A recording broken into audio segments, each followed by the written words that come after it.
200 years before the Empire's reign over the galaxy was the era known as the High Republic. A grand age of peace from the old Sith traditions, the galaxy is ruled by the glorious Republic and protected by the valiant and wise Jedi Knights. Dagan Gera is a Jedi Knight from this era.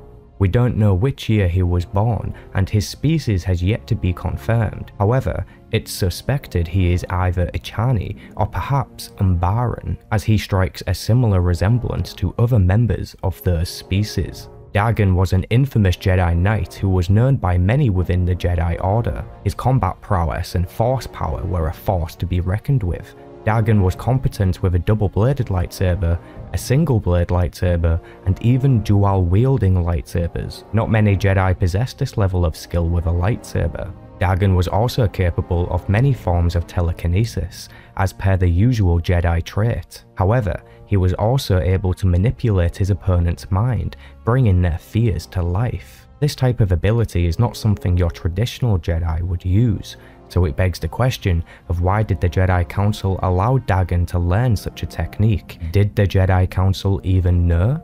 Regardless, Jedi Knight Dagan was a renowned warrior.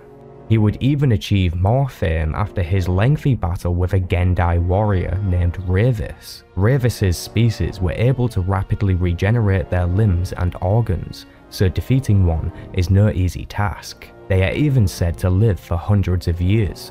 After defeating Revis in battle, Revis pledges himself and his services to Dagan to help see his plans through. Dagan had actually been plotting with his own personal agenda. He sought to build a temple on the world of Tanalorr. This was a secret paradise world which was hidden inside a great abyss deep in space. How to navigate through the abyss had to remain a secret. To get there, you needed several compasses that would open and guide you through a safe path. After being successful in the first few steps, Dagan was able to convince the Jedi Council, with the help of his friend, Jedi Master Santari Khri, to construct a temple on the safe haven world of Tanalorr. However, disaster struck when a raider cult known as the Nihil managed to discover Tanalorr and launch an attack. Dagan and his allies were able to fight some of the invading Nihil, however defeat was inevitable. Blinded by arrogance, Dagan persisted to the Jedi Council that they could defend the world from the Nihil. The Jedi Council refused to let this happen and ordered that they abandon the world for the sake of saving as many people as possible.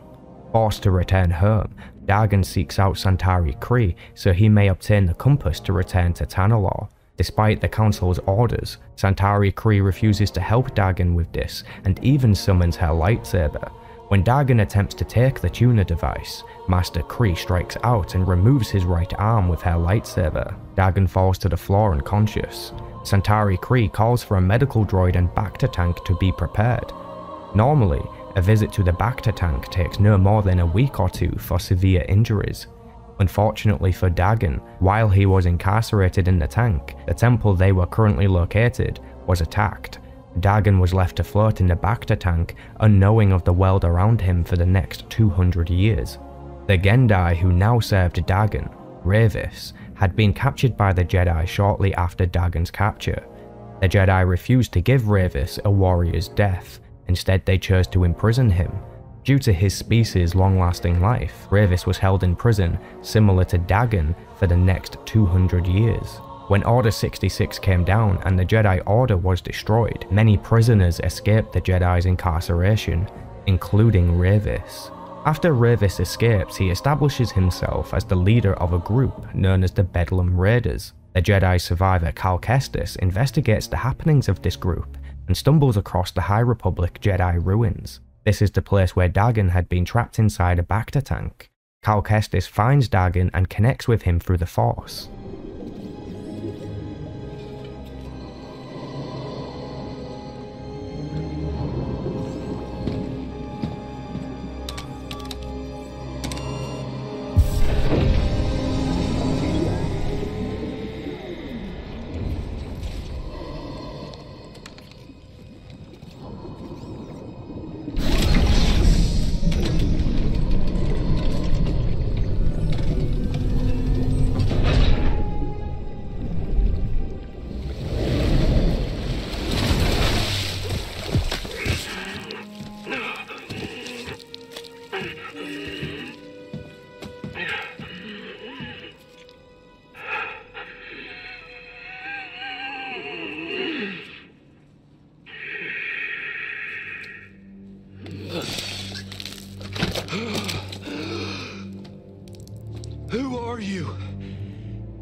saw you.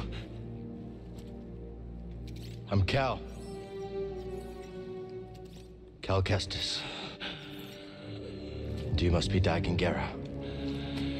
Yes, I am. You are a Jedi? Yes.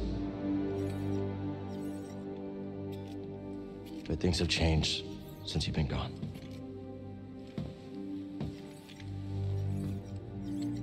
A Sith Lord corrupted the Republic. Turned it into an empire. They destroyed the Order. They're hunting down those of us that are left. But you're here now. We can fight them together.